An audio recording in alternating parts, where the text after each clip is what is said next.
everyone, welcome back to my channel. So it's been a while since I made any video on semantic kernel, so here is the new one for you. So in this video I am going to explain you how you can utilize Google Gemini's model along with the semantic kernel. So till date we were using OpenAI or Azure OpenAI's model with the semantic kernel, but this time let's try something with the Google Gemini. So in order to get started, let me quickly first show you how you can get to Google's AI Studio. So here is the link. You can just Google it for Google AI Studio and you need to log in there, and once you are logged in you will see this interface which is very much similar to a ChatGPT. And here you can search for these options. So left hand side there is something called create prompt where you can go ahead and create prompt. Then I'm not going to introduce you to this entire UI, but what I'm trying to say is just take a high level overview of what this AI Studio is all about. So in the center you can see that there are three main tasks which are given. You can click on any one of these and just experiment with it. So the major important thing which I want to show you is on the right hand side. So on the right hand side you can see model, and in this drop down you have many models over here. So you can choose the model you want, but the one which I'm going to try out today is Gemini 1.5 Pro. Then we have this temperature settings as well. So for those who are very new to this Google's AI Studio, let me give you a brief overview. So Google Gemini is a set of generative AI models which are developed by Google, and these are designed to handle multiple types of data, whether it is text, images, or even the audio files. And this particular thing is like a multi-model, meaning that it can process and generate various forms of content. And on the right hand side you can see that it does support these tools. So you can implement your tooling feature when you are working with the models which are defined over here. So let me quickly show you. Like I said, these are the models which you can explore. There are few which are still in preview. So I'm going to experiment with Gemini 1.5 Pro. Now, similar to our other AI studios, there is something called code in this one. So if you will click on the get code, you will see a few lines of Python code which is written over here, and it is going to tell you like how you can get started with your very first application. So you just need to configure this. Then these are the key parameters which you can set. Then here you are making a call to your Gemini 1.5 Pro, and this is how you will print your response. Now this is just a sample code, and of course we cannot use this as it is, because what we want is we want to utilize Gemini 1.5 Pro with semantic kernel. So basically we are looking to integrate semantic kernel with this particular model. So we cannot go ahead and just copy paste this code. This is the one thing. And second thing is if you want to grab the API key, you can just click on this button, get API key, and it will allow you to generate a new API key for you, which you can use it in the application. So I think this much intro is enough to get started. Let me go back to my VS Code, and here we are going to write few lines of code. So I have already created a solution in VS Code. So if you have Visual Studio installed, I would definitely recommend you to use Visual Studio, because you will get a much better IntelliSense support there. But if you don't have Visual Studio, then you can also go ahead with Visual Studio Code. And in this I have used the CLI commands to create a CS project file as well as the solution file. So if you don't know how to create your very first setup, do check out the link of my video. I will provide in the description box. There you can see that how you can get started with your very first C#.NET project in VS Code. Okay, so for me, like I said, things are already ready, so I'm just going to go ahead and type in few lines of code. So the very first thing we need to do is get the references. So we need to mention our namespaces in which we have the required methods. So I would say the very first one is Microsoft .semantic kernel. So this is the very first one we need. Then apart from this, we need something for our chat completion endpoint. So for that, I would again need the semantic kernel, Microsoft.semantic-kernel.chat completion. So these are the only two references we need to add. Now let's go ahead and write hardly 3 to 4 lines of code. So the very first line is to go ahead and create our kernel. And the reason why I'm making this video in C# is because till now I made all the videos using Python with semantic kernel, but still there are audience who are looking forward for a C# based code. So that's the reason I'm doing it over here. So let's go ahead and create our kernel object first. So I'm going to create an object named kernel, which is going to be kernel.createBuilder. Create builder. Okay, now this create builder, once this builder is created, we need to associate some services. So the very first service which we need to associate is for our the chat completion. So for that, so this is the Google AI. So that's why we will be using the API which is very specific to Google, the function which is very specific to Google. So I would say add Google AI. So here you can see I'm not getting much of IntelliSense support. So that's the reason I was asking you to go ahead and use Visual Studio instead of Visual Studio Code.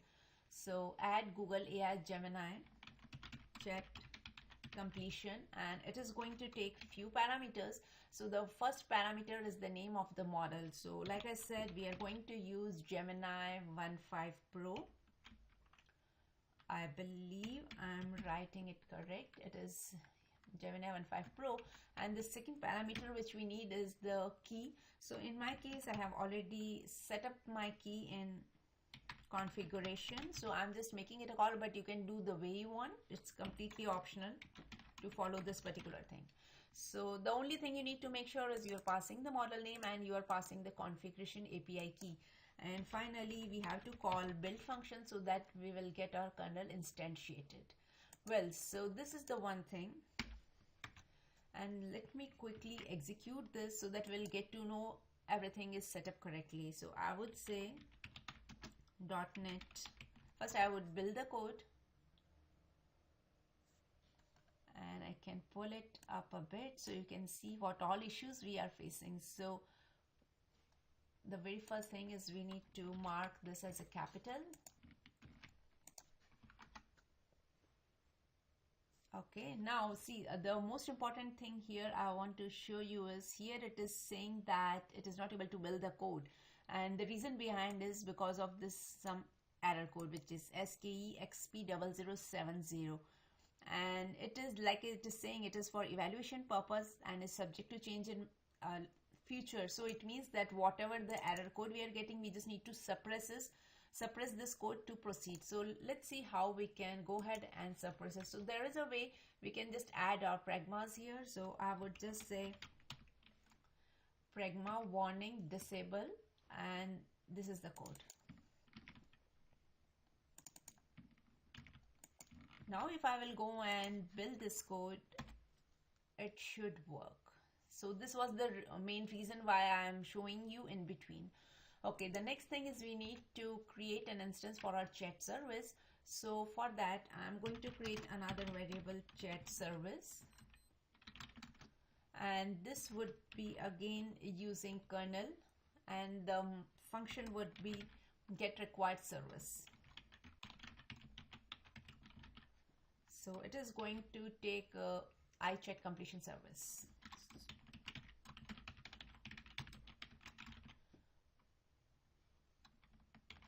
Okay, so this is the type of service which we are injecting to the kernel. So that's why I'm saying that you need to define or mention here the proper cast, what kind of service you are going to inject. So once this is done, next thing is we need to create an object for chat history. So let's go ahead and create that first. And I'm going to call it chat history. Now, next thing is we need to add some messages to our chat history. So as it is just a simple walkthrough of a demo app, so I'm not going to iterate through the loop and then keep adding the messages. Rather, I will just hard code my first message, which is history.add user message, and inside this we can just type in our very first prompt which we are going to try. So I will take the same question like which I took before. So what is the color of the sky? So this is the question which we are looking forward for, or you can see this is the prompt. Now we have our prompt ready. Next thing which is pending is to make a call to our service. So for that we are going to construct an object named response, which is going to hold the API's response or the LLM's response for us. And then we are going to utilize chat service and we'll make a call to get chat message contents async. So let me quickly type it. The reason why I'm typing rather than showing you the ready-made code is because like the one issue which I showed you, so you may end up with more issues. So that's the reason I decided let's type in and then talk about it. So get chat message contents async. And here I will just pass in my history object. So you could pass another object which is execution setting, but that is again a wider topic and I'm not going to cover that one, or not going to club that topic with this one. If required, I can come up with another video. And next thing is we just need to do console.writeLine, and inside that I would say response of my 0th index and the first index, like 0th index of course, then we'll say content. I believe we are good to go. Let me go ahead and build the code first. So we end up with a miss. So this is what happens when you are working with multiple programming languages, where some languages are supporting semicolon and others are just good to go. Okay, so now our build is succeeded. Let's go ahead and execute this application. So .NET run, and I'm expecting some kind of response for our prompt, what is the color of the sky? And here you can see in my terminal the sky is mostly perceived as blue. However, it can also appear other colors like white, gray, orange, red, or even purple depending on the time of day and weather conditions, which is absolutely correct.